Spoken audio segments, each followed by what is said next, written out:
Alright, what's up everybody? So another unboxing video. Today we've got the Peplink BR1 Mini 5G with Wi-Fi. So this is a brand new device that came out not too long ago. So a few call outs on it. First, of course, it's very small, semi-rugged, so you can place it in vehicles, IoT applications, etc. I mean, you could even use it in an office environment if it's a small office that has a few computers for failover or for primary. So a lot of versatility with this router specifically. It does have 4G, 5G Wi-Fi capability. Like I said, the design is small, so it's easy to deploy and suitable for many different deployments or environments. Very durable, and it has advanced security features built in, and multiple WAN options are available with remote management through Peplink. All right, so let's get started.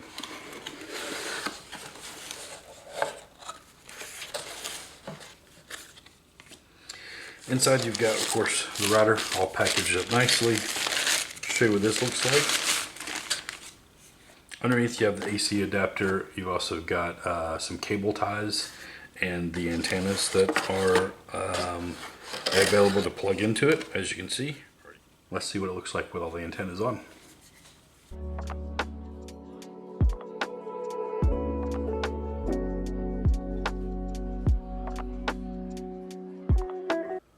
Alright, so this is what it looks like with all the antennas plugged in. Of course, you got your 4 SMAs at the top, which is going to be your cellular antennas, again through SMA. Those antennas, of course, go straight to the modem, which is a 4G LTE and 5G modem. It is capable of a Category 20 4G LTE modem. Of course, this device is certified to work on Verizon, AT&T, and T-Mobile. And you have the capability of Wi-Fi with this device. So the BR1 Mini 5G has been around for a little while, and it is tried and true. But the one thing that everyone kept saying was it's such a phenomenal device, and they can use it in so many different places and so many different applications. One thing was missing, and that was simply the Wi-Fi. So now you got these two antennas are going to be your Wi-Fi 5 dual band 2.45 gigahertz Wi-Fi. So now it is a total package for any kind of application you're kind of thinking of. I mean, right as I'm thinking of it, you can use this primary, you can use this failover, you can install it in a vehicle, maybe in a custom case, maybe even an IoT application. If you have it up on a pole in a NEMA enclosure, maybe cameras connected to it, literally the list goes on. So very versatile is really the main purpose of me mentioning that. So you got different ear holes right here, so you can put in the screws, you can mount it however you want. As far as weight goes, a little less than a pound with everything on as you see today right now.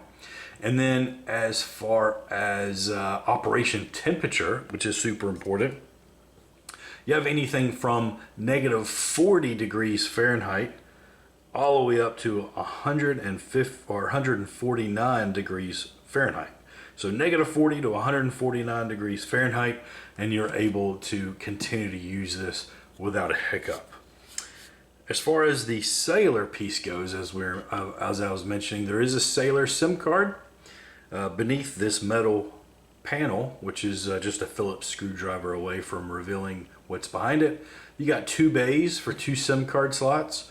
They're nano SIM cards, and yes, it does have capability for eSIM if that's something of interest to you. So why does it have 2 SIM cards?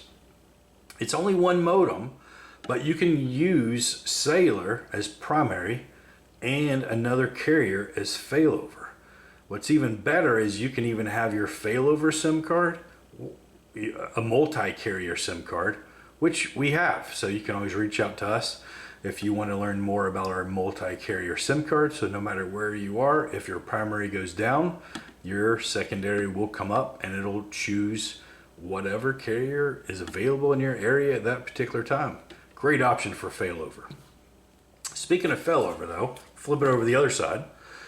You've got 3 ports. You got 3 LAN Ethernet ports. These are 1 gig Ethernet ports, all 3 of them. They can all 3 support LAN activity, or you can even take that 3rd Ethernet port and you can make that a WAN port. Out of the box, this is WAN to or LAN, but you can configure them.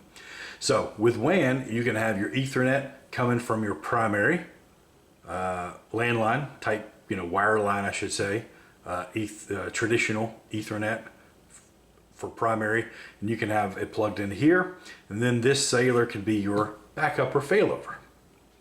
Either way, so there's a lot of different things you can do, a lot of different options you can do to have that. Then you have your reset button, which is you have to have a pin, of course, so you can't easily press it. Then you got your cellular, Wi-Fi, and your status light. Followed up with your power. So the power is GPIO. You can get it with, basically it comes with the power adapter for home, an AC power adapter. You can get a DC. You can even get a bare wire, so you can wire it into your application directly.